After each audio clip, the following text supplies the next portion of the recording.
Kabar bahagia datang dari Opik dan sang istri, Baby Silvana. Pada Rabu, tanggal 1 Juni tahun 2022, lalu, istri Opik melahirkan anak kedua. Kabar bahagia tersebut dibagikan di akun Instagram Opik, @opik_tomboati.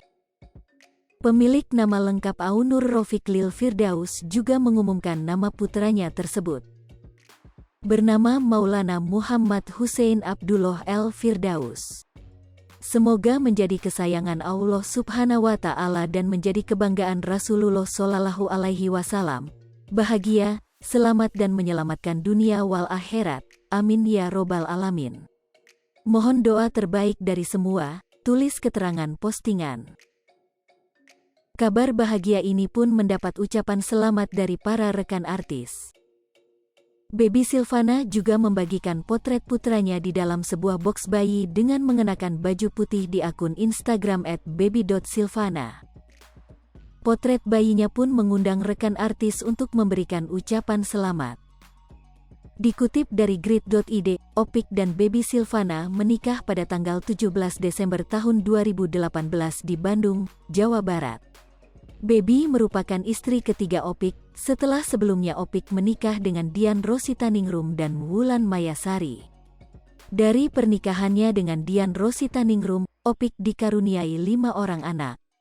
Di sisi lain, nasib kurang baik menimpa istri kedua Opik, Wulan Mayasari yang meninggal dunia pada tanggal 18 Maret tahun 2018. Sementara itu, dalam tayangan di YouTube Alvin dan Friends pada Senin, tanggal 11 November tahun 2019, Baby mengaku pertama kali berkenalan dengan Opik saat tergabung dalam sebuah asosiasi yang sama.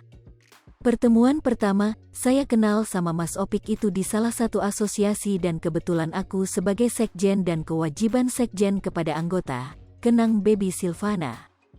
Baby pun membantah tuduhan yang mengatakan dirinya selingkuh dan merebut Opik dari istri pertama.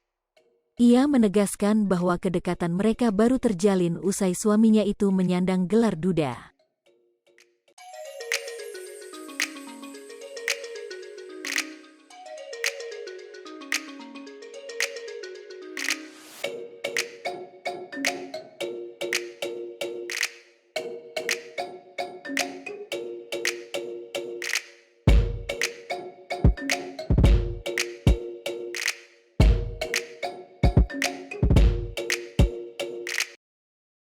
Hai pemirsa Sri Popo TV, jangan lupa komen, like, dan subscribe, serta tonton terus berita-berita terupdate lainnya ya.